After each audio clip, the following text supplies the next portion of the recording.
Quantos estão aí? Amém, irmãos? Olha para mim. Eu me converti no ano de 99. Vão fazer 22 anos. Entre altos e baixos, idas e vindas, momentos muito bons, momentos muito ruins, momentos em que fiz a obra do Senhor se alegrando, momentos que fiz a obra do Senhor se arrastando, e isso permanece. A nossa vida é feita de altos e baixos, isso não muda. Tem algo que me sustenta, irmãos, e tem algo que faz eu continuar, que faz eu persistir, que faz muitas vezes eu sacrificar algumas coisas, e até mesmo me sacrificar, que é olhar a recompensa. A Bíblia diz, irmãos, que os vencedores, os crentes vencedores, eles vão se assentar à mesa com Cristo. Você consegue entender? E quando eu penso que existe a recompensa de estar assentado à mesa com Cristo, fica leve aqui, irmão. Eu não sei o quanto você deseja isso. Eu não sei o quanto essa esperança viva arde no seu coração. Mas é uma coisa que me impulsiona. É uma coisa que me motiva. É uma coisa que me faz continuar, que me faz não parar, não desistir. É uma coisa que me faz abrir mão de muitas coisas. É o fato de eu saber que, se eu concluir a carreira, se eu cumprir o meu propósito, se eu fizer o que eu tenho para fazer, no final da minha vida, eu vou estar assentado à mesa com Cristo. Consegue compreender? Eu não sou pastor de igreja por causa da igreja em si. Porque embora a igreja seja algo de Deus, mas é algo terreno. Sabe? E se a minha recompensa, se os meus olhos estão na esperança da igreja, eu vou me frustrar o tempo todo. Eu vou me decepcionar o tempo todo. Eu vou encontrar motivos para parar o tempo todo. Por quê? Porque a igreja é assim, irmão. A igreja é um amontoado de gente imperfeita. Sabe? Se frustra aqui, se frustra ali, decepciona lá. Isso é normal na vida da igreja. Os meus olhos não estão aqui, irmãos.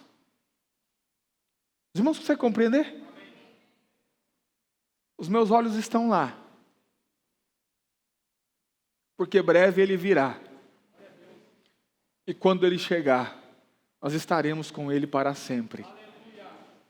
Quantos conseguem compreender? Você entende, irmão? Nós não podemos ficar igrejado. Sabe? Podemos ficar igrejado. Isso aqui, eu venho aqui, sento aí, o pastor fala, prega, eu levanto para minha casa, pronto, cumpri minha missão da semana.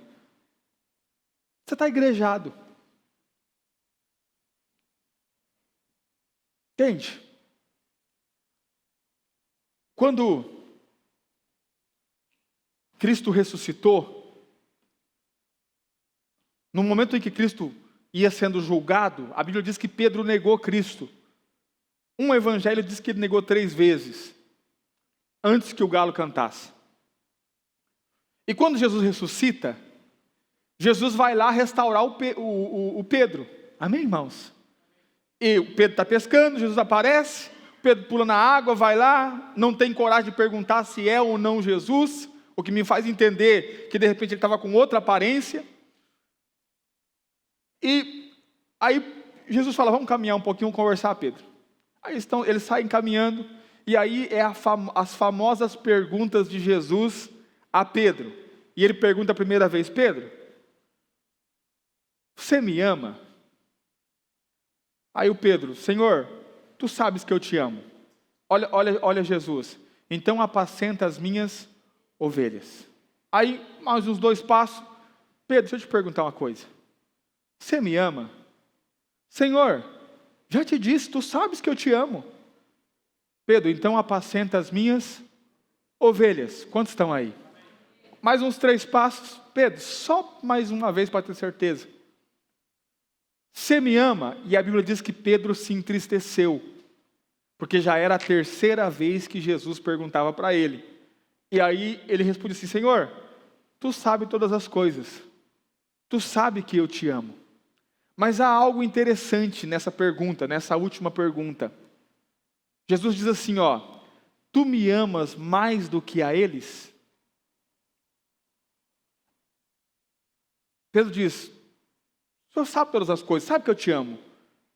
Então apacenta as minhas ovelhas. Quantos estão aí? Esse texto me trouxe uma lição muito grandiosa, irmãos. Porque olha para mim. Se o trabalho é apacentar as ovelhas, a pergunta lógica deveria ser assim: Pedro, você ama as ovelhas? Senhor, eu amo as ovelhas, então apacenta elas. Quantos estão aí? Quantos estão aí? Porque visto que vai ser apacentado são as ovelhas, eu deveria amar as ovelhas. Mas Jesus não pergunta, Jesus diz assim: Pedro, tu me amas? Eu amo, Senhor, eu amo o Senhor. Tá, então apacenta as minhas ovelhas. E aí eu entendi algo, irmãos. Que enquanto o nosso amor por Cristo não sobressair o amor que nós temos por isso aqui, a gente nunca vai conseguir apacentar as ovelhas. Quantos estão aí? E quando eu falo sobre o amor sobressair, eu estou falando da gente não ficar igrejado. Sabe? Preste atenção, irmãos. Não entre no automático. Pastor, sou líder de célula, eu trabalho na cantina, eu limpo o prédio, eu faço plataforma 24 horas, eu faço tudo. Só não tenho mais amor por Jesus, mas eu faço tudo, pastor. Deixa eu dizer para você está indo pelo caminho errado. Consegue compreender? E olha para mim, irmãos. E não adianta os irmãos ficarem com esperança que a gente vai diminuir o ritmo, porque não vamos diminuir, a gente vai acelerar. Amém, irmãos? Mas deixa eu dizer para você. O ativismo, muitas vezes, é a coisa mais prejudicial para a sua vida com Deus. Eu faço tudo, pastor. Eu estou lá, eu estou aqui, eu estou aqui, eu estou aqui, eu estou aqui, eu estou aqui. Isso é ótimo, é excelente. E vai te manter firme na igreja. Mas tem hora que nós precisamos olhar para dentro e ouvir a pergunta de Jesus. Você me ama? Você me ama quanto? Quanto que você quer ficar comigo? Quanto que você deseja se assentar à mesa comigo? Quanto que você deseja se assentar ao trono comigo para reinar junto comigo? Quanto que essa esperança é viva dentro de você? Consegue compreender? Porque olha para mim, nós não temos que ser seres esquisitos e anormais que vivem por aí como que se vivesse em transe, como alguns irmãos pensam. Mas olha para mim, irmãos, independente do que nós estamos fazendo e independente da forma com que estamos vivendo, o quanto levamos uma vida natural ou não, dentro de nós precisa arder uma esperança. Qual esperança? Eu não sou daqui. Eu estou de passagem.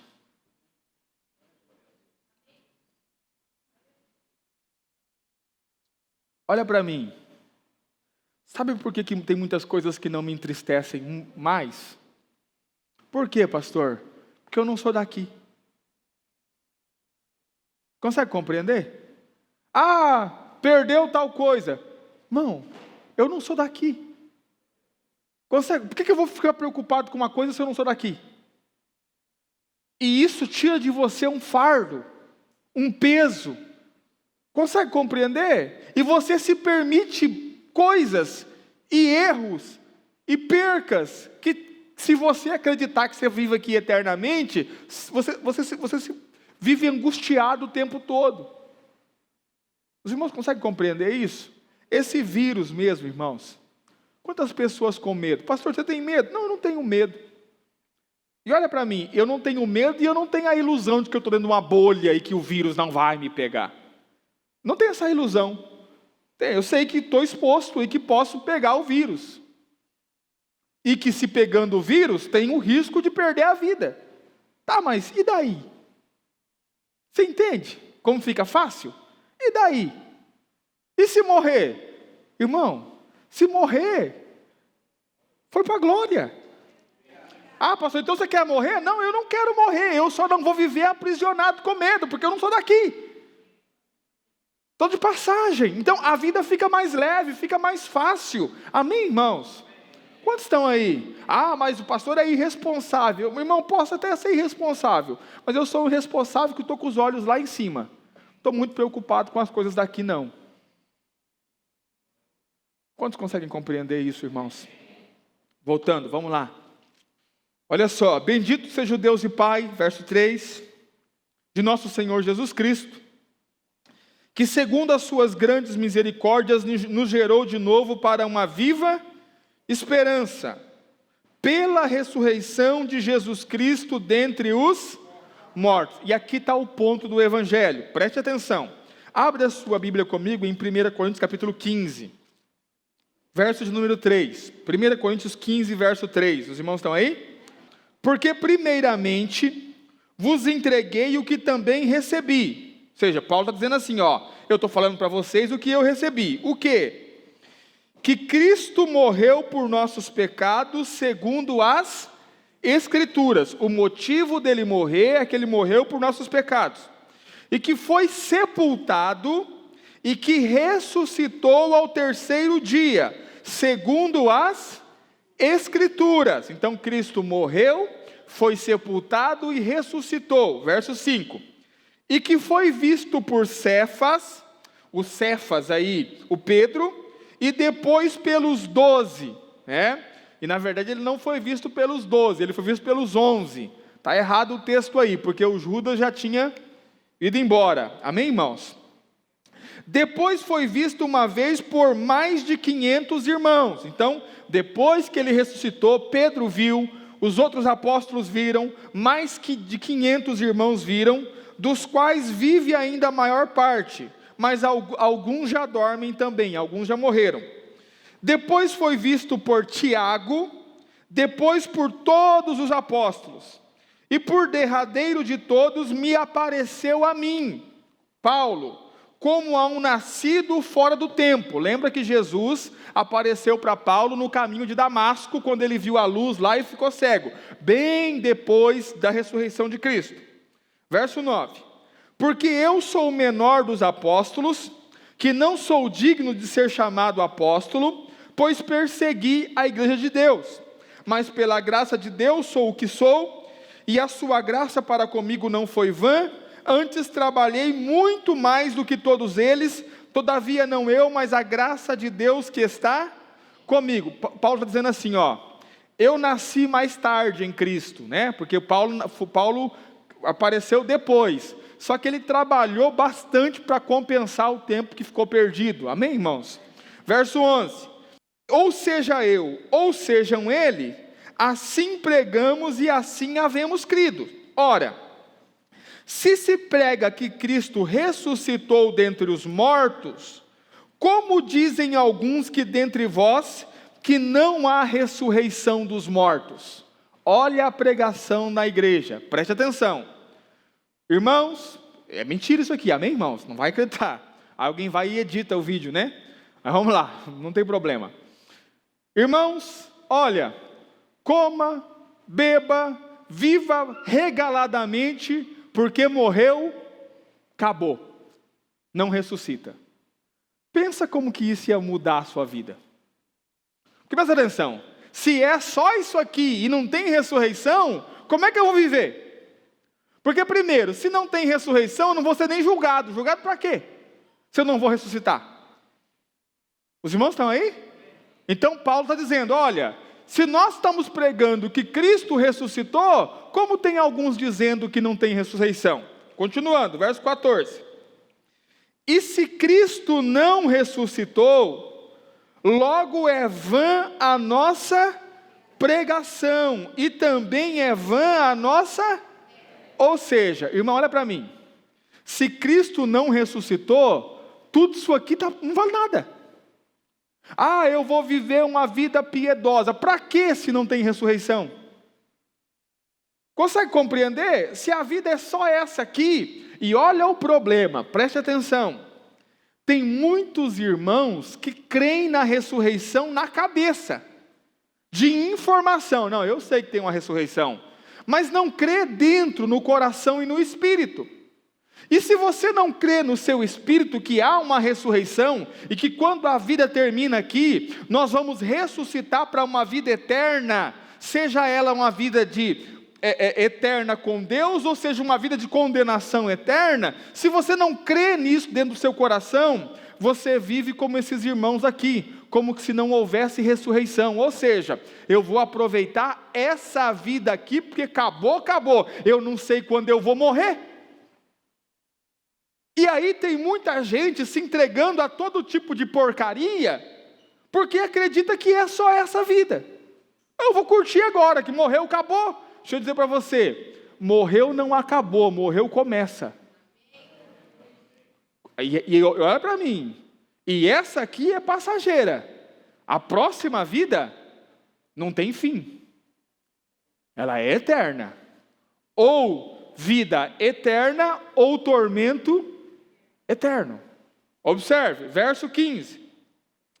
Assim somos também considerados como falsas testemunhas de Deus, pois testificamos de Deus que ressuscitou a Cristo, o qual, porém, não ressuscitou, se na verdade os mortos não ressuscitam. Ou seja, se não há ressurreição dos mortos, sou uma falsa testemunha, eu sou mentiroso, porque eu estou dizendo que ressuscita e não ressuscita.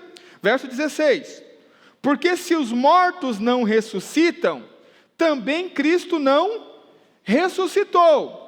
E se Cristo não ressuscitou, é vã a nossa fé, e ainda permaneceis nos vossos... Porque olha para mim, se Cristo morreu e não ressuscitou, não tem perdão de pecado para você. Não tem ressurreição. Quantos estão aí? Continuando, olha só. E também os que dormiram em Cristo estão perdidos. Os que morreram em Cristo, está todo mundo perdido. Verso 19, aqui está a chave. Se esperamos em Cristo só nesta vida, somos os mais miseráveis de todos os homens. Se esperamos de Cristo só nessa vida, olha para mim, o que significa isso? Preste atenção. Olha o retrato da igreja. Deus pode me prosperar, Deus pode me dar dinheiro, Deus pode me dar uma casa, Deus pode curar minha enfermidade, Deus pode me dar um carro bom, Deus pode me fazer pastor de uma grande igreja, Deus pode me dar um ministério, Deus pode isso, e olha para mim, pode mesmo. Quantos estão aí? Deus abençoa, a Bíblia diz que Deus enriquece, a Bíblia diz que Deus prospera, Deus cura, Deus faz maravilha, Deus pode fazer você o pastor de uma grande igreja, Deus pode dar o carro mais caro que existe no mundo, pode, isso é verdade. Qual que é o problema? Diga qual? São coisas para essa terra. É errado? Não é errado. Mas se nós esperamos de Cristo só nessa vida, somos os mais... Você pode conquistar a riqueza do mundo, você vai continuar o mais miserável de todos os homens. Os irmãos estão aí? Olha para mim, há muitas coisas de Deus para mim nessa terra. Amém, irmãos? Diga amém. Para você também. Amém? Há da parte de Deus realmente provisão, prosperidade, bênção para a sua vida nessa terra. Mas as coisas mais importantes de Deus em Cristo não são para essa terra. São para a vida que vai vir depois. Quantos estão aí? Então, olha para mim. Se você se contentar com as coisas de Deus só para essa terra, você é o mais miserável de todos os homens. Por isso que a nossa esperança, irmão, tem que estar naquilo que a gente não está vendo. Amém? Olha para mim. A igreja aprendeu a celebrar conquistas desta terra. E não é que nós não temos que celebrar, nós temos que celebrar. Nós temos que celebrar as conquistas dessa terra. Mas deixa eu dizer para você, nós não esperamos em Cristo só nessa vida, irmão. Nós esperamos em Cristo no que está por vir. E esse é realmente o motivo de nós estarmos aqui. A outra vida, não esta vida. Certa vez, um irmão começou a frequentar aqui a igreja, e aí ele passou um pouquinho de tempo, ele falou: pastor, eu vou voltar para a igreja que eu estava. Irmão, não tem problema, pode voltar. É porque assim, eu preciso de algo mais prático, mais dinâmico, sabe? Preciso, tenho tal coisa, sou empresário não sei do que, veio ele, a esposa e os filhos. Tenho tal coisa, não sei o que. E assim, o pastor prega muito das coisas que não são do agora, né? E eu preciso assim. Aí eu entendi o que ele queria dizer. Ele queria dizer assim, eu queria que o senhor me ensinasse os 10 passos para a vitória. Entende? Está errado? Não está errado, irmãos. A gente precisa realmente viver bem. Você precisa, eu não condeno. Só que não é só isso. Aí que está o ponto, sabe? Aí que está a questão, não é só isso. O principal não é nessa vida, o principal é na outra vida. E é lá que nossos olhos têm que estar. Por quê? Porque se nós esperamos em Cristo só aqui, irmão, somos os mais miseráveis de todos os homens. Quantos têm esperança da volta de Cristo? Amém, Amém, irmãos? Me ajude a orar sobre isso. Fale: Senhor, vem. Estou te esperando. Peça a Jesus: Senhor, agiliza as coisas aqui para a gente encerrar essa fase e entrar na outra, porque a outra é muito melhor. Amém, irmãos? Quantos estão aí? Olha para o seu irmão, sorria para ele e fala: irmão, está de passagem aqui. Não junta muita bagagem. Amém, irmãos? O que o apóstolo Paulo diz lá a Timóteo? Deixa eu mostrar mais um texto para nós encerrarmos. Carta de Paulo a Timóteo, no capítulo de número 6. Primeira carta de Paulo a Timóteo, capítulo de número 6. Verso de número 7. Porque nada trouxemos para esse mundo. Amém, irmãos? Você nasceu pelado, sem nada, trouxe nada. E manifesto é que nada poderemos levar dele. Não trouxemos nada, vamos levar nada. E tem gente querendo juntar bagagem. Consegue compreender? Junta não, irmão. Bagagem é só peso. Quantos estão aí?